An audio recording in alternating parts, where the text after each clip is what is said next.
विश्व का इतना बड़ा आयोजन हर रोज लाखों श्रद्धालुओं के स्वागत और सेवा की तैयारी लगातार 45 दिनों तक चलने वाला महायज्ञ एक नया नगर बसाने का महाअभियान प्रयागराज की इस धरती पर एक नया इतिहास रचा जा रहा है।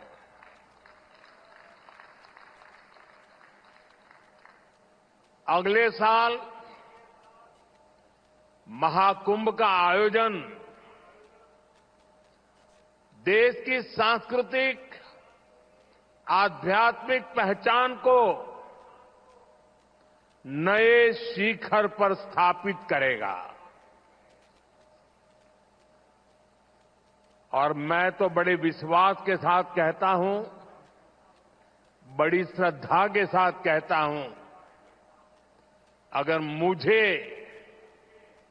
इस महाकुंभ का वर्णन एक वाक्य में करना हो तो मैं कहूंगा, ये एकता का ऐसा महायज्ञ होगा जिसकी चर्चा पूरी दुनिया में होगी।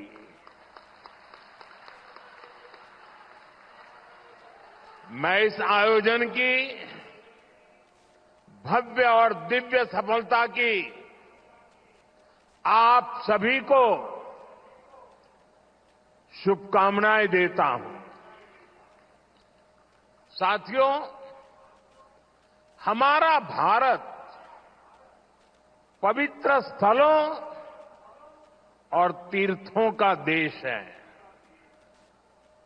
ये गंगा, यमुना, सरस्वती, कावेरी, नर्मदा जैसी अनगिनत पवित्र नदियों का देश है। इन नदियों के प्रवाह की जो पवित्रता है, इन अनेकानेक तीर्थों का जो महत्व है, जो महात्म्य है, उनका संगम, उनका समुच्चय, उनका योग, उनका संयोग, उनका प्रभाव, उनका प्रताप, ये प्रयाग है।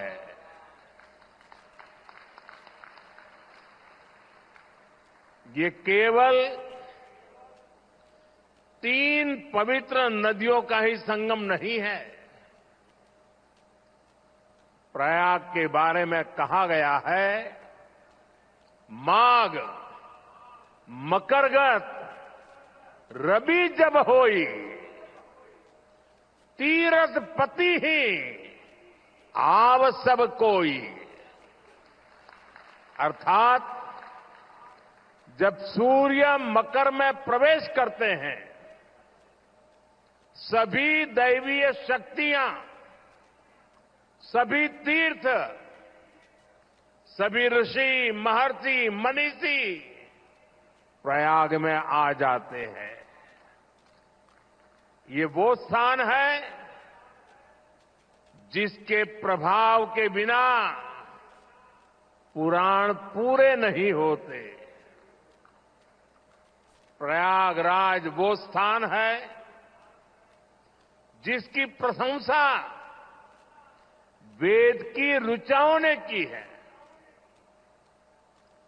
भाइयों बहनों, प्रयाग वो है जहां पग पग पर पवित्र स्थान है, जहां पग पग पर पुण्य क्षेत्र है।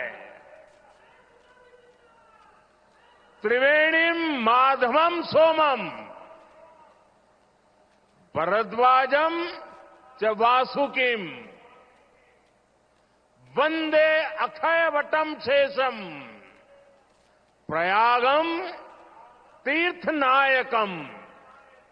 अर्थात त्रिवेणी का त्रिकाल प्रभाव, वेणी माधम की महिमा, सोमेश्वर के आशीर्वाद, ऋषि भारद्वाज की तपोभूमि,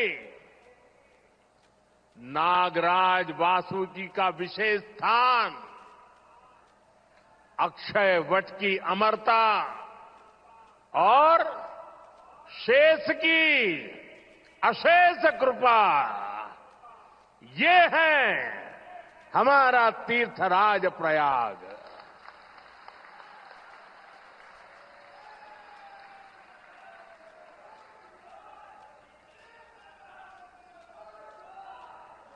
तीर्थराज प्रयाग यानी चारी पदारथ भरा भंडारू, पुण्य प्रदेश देश अति चारू। अर्थात जहां धर्म, अर्थ, काम, मोक्ष चारों पदार्थ सुलभ है, वो प्रयाग है। प्रयागराज केवल एक भौगोलिक भूखंड नहीं है, ये एक आध्यात्मिक अनुभव क्षेत्र है। ये प्रयाग और प्रयाग के लोगों का ही आशीर्वाद है कि मुझे इस धरती पर बार बार आने का सौभाग्य मिलता है।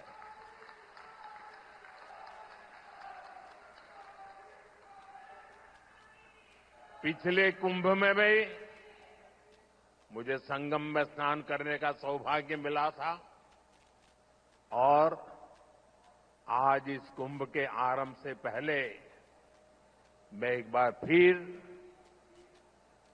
मां गंगा के चरणों में आकर के आशीर्वाद प्राप्त करने का सौभाग्य प्राप्त किया। आज मैंने संगम घाट के लेटे हुए हनुमान जी के दर्शन किए, अक्षय वट वृक्ष का आशीर्वाद भी प्राप्त किया।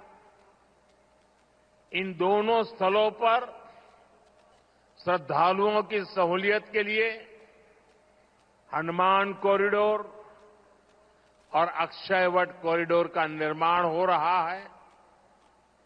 मैंने सरस्वती कूप रीडेवलपमेंट प्रोजेक्ट की भी जानकारी ली। आज यहां हजारों करोड़ रुपए के प्रोजेक्ट का लोकार्पण हुआ है। मैं इसके लिए आप सबको बधाई देता हूं।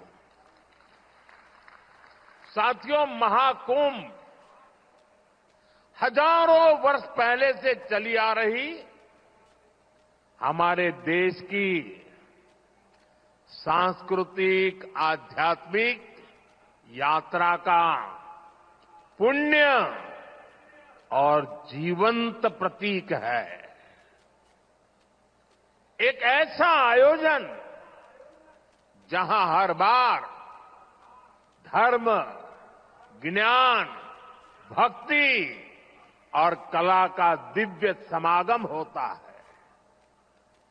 हमारे यहां कहा गया है, 10 तीर्थ सहस्त्राणि तीस्र कोट्यस्तथा अपराह सम आगच्छन्ति माध्यातु प्रयागे भरतर्षभ। अर्थात संगम में स्नान से करोड़ों तीर्थ के बराबर पुण्य मिल जाता है। जो व्यक्ति प्रयाग में स्नान करता है वो हर पाप से मुक्त हो जाता है। राजा महाराजाओं का दौर हो, या फिर सैकड़ों वर्षों की गुलामी का कालखंड, आस्था का ये प्रवाह कभी नहीं रुका। इसकी एक बड़ी वजह यह रही है कि कुंभ का कारक कोई बाह्य शक्ति नहीं है। किसी बाहरी व्यवस्था के बजाय कुंभ मनुष्य के अंतर मन की चेतना का नाम है।